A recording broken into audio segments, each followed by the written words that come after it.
Welcome to class, everyone. Grab a seat and get those notebooks ready because today we're diving into a masterclass explainer designed to decode, well, one of the most nerve-wracking things you'll ever do in your professional life, the job interview. I'll be your professor for this session, and together we're going to unpack the exact psychological and practical dynamics of walking into that room and, more importantly, walking out with an offer.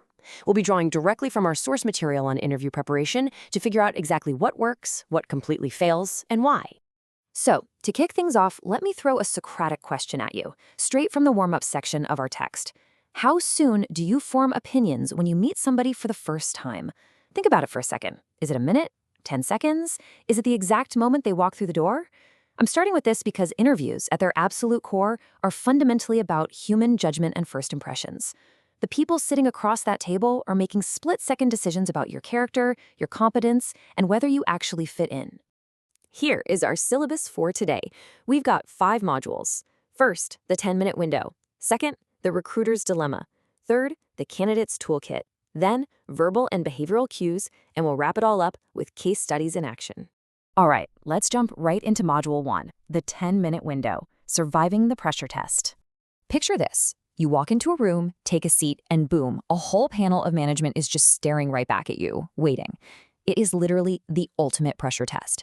And according to our source material, the higher the profile of the job, the more panel members you're going to face. But here's the real kicker. You might have as little as 10 minutes to deliver an impactful answer to the main questions from each of those panel members. In that incredibly tight, high-pressure window, they are ruthlessly testing 2 things. Number 1, can you actually do the job? And number 2, do they actually like you enough to work with you every single day? Now, how do you survive those 10 minutes? Well, you absolutely have to do your homework beforehand. I'm talking about a brutally honest personal SWOT analysis. You need to know your strengths, weaknesses, opportunities, and threats inside and out. For instance, if you have, let's say, chaotic organizational skills, you need to be deeply aware of that weakness. Why? So you can proactively explain how you manage it. Maybe you rely on strict daily lists or intense calendar blocking. Listen, if you don't even know your own qualities before walking through that door, how can you possibly expect a panel to figure them out in just a matter of minutes? While you're in that brief evaluation window, the panel is silently running through 3 core questions. 1, can you do the job well? 2, do they like the look of your attitude? I mean, they call it an interview because they call you in to view you, right? And 3, are there any strong contraindications? Now, a contraindication is basically a massive red flag. Even just one minor no-no, like forgetting to smile or crossing your arms defensively, can instantly be interpreted as an inability to cope under corporate pressure. Or worse, it tells them you're just a miserable person to be around. Moving right along to Module 2, the recruiter's dilemma. Let's flip the script for a second. Let's step into the shoes of the management team and look at this from the other side of the desk. There's a great quote from our text I want to highlight. Employers consider employing new recruits a gamble. And honestly, it really is. Hiring, especially for entry-level professionals, is incredibly tough for them because there's 0 track record to fall back on. With an industry veteran, you have a clear frame of reference. But with recent grads or career switchers, it's basically a blind alley. For that recruiter sitting across from you, bringing you on board is a massive financial and operational gamble.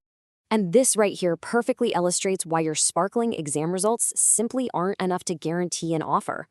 While academics show theoretical knowledge and standard intelligence, recruiters are actively testing for survival skills. They want to gauge your genuine willingness to learn, your actual ability to get the job done, and, this is key, how you're going to behave on a really tough day compared to an average day. Because hiring you is a gamble, you have to provide concrete illustrations of your claims. You can't just say, I'm a hard worker. You have to vividly prove it if you want to stand out from the thousands of other people trying their luck.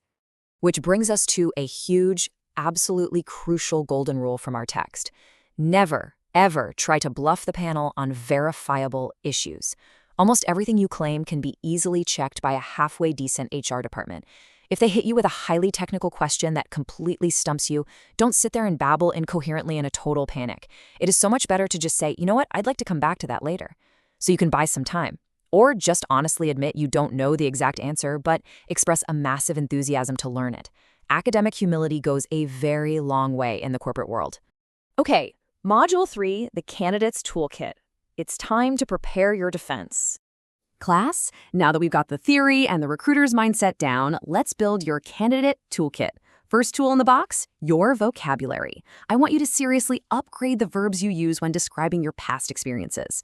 We're talking about words like implement, analyze, document, facilitate, collaborate, justify. Using strong active verbs like these gives recruiters the concrete evidence they are desperately looking for. It proves to them that you don't just talk about abstract ideas, you actually step up, take ownership, and do the physical work required to succeed.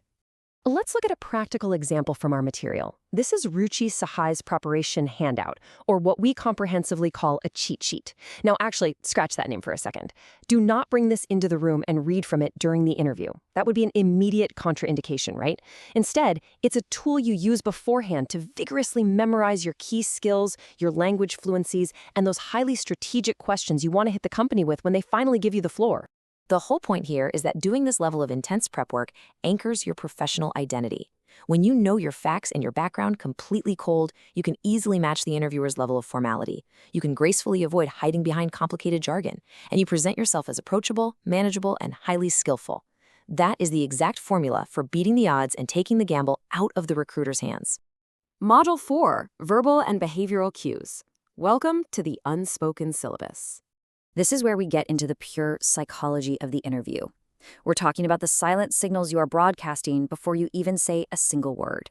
These exact behavioral and verbal cues are going to tip the recruiter's gamble either wildly in your favor or strictly against you. Remember, they're analyzing literally everything. They're looking for reasons to rule you out just as fiercely as they're looking to rule you in. So your nonverbal communication has to be absolutely dialed in. Let's look at the winning side first, the positive cues. Arriving early? That's a given. But you also want an alert, expressive attitude.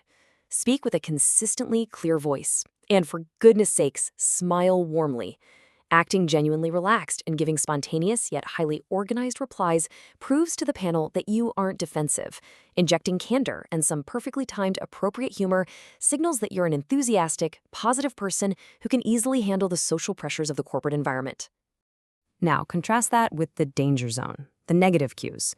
Arriving late is an instant failure, but also watch out for a fidgety manner, persistent mumbling, being evasive, or overly generalizing things. And listen, if you try to force uncalled for humor, or worse, if you sit there and criticize your former colleagues or university professors, you will immediately trigger those massive contraindications we talked about in Module 1. Criticizing others shows a fundamental lack of professional loyalty, and they will instantly peg you as toxic to their workplace culture.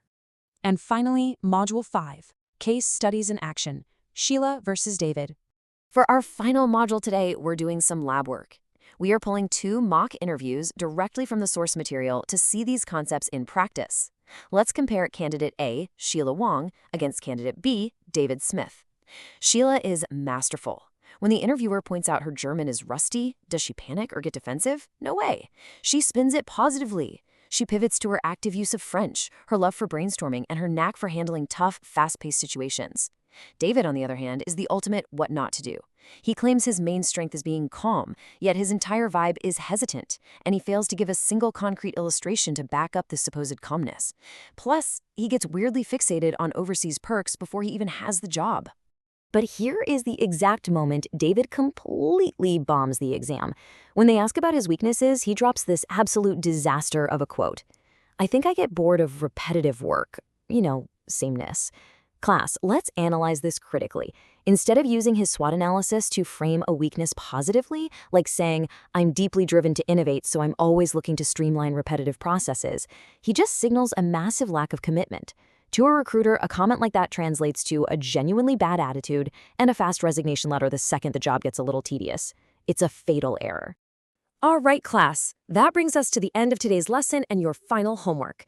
If you want to make absolutely sure you don't end up making David's mistakes, I expect you to follow these exact steps before your next interview.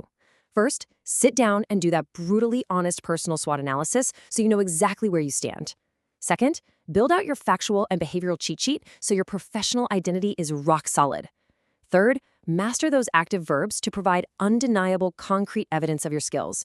And finally, rigorously rehearse eliminating every single one of those negative physical cues. Before I dismiss you, I'll leave you with this one provocative question to chew on. Are you just going to leave your next big career move up to a recruiter's massive gamble, desperately hoping they happen to like you? Or are you ready to put in the grueling, analytical prep work required to absolutely master that 10-minute window? The choice is entirely yours. Thanks so much for joining me for this explainer class. Best of luck out there, and class is dismissed.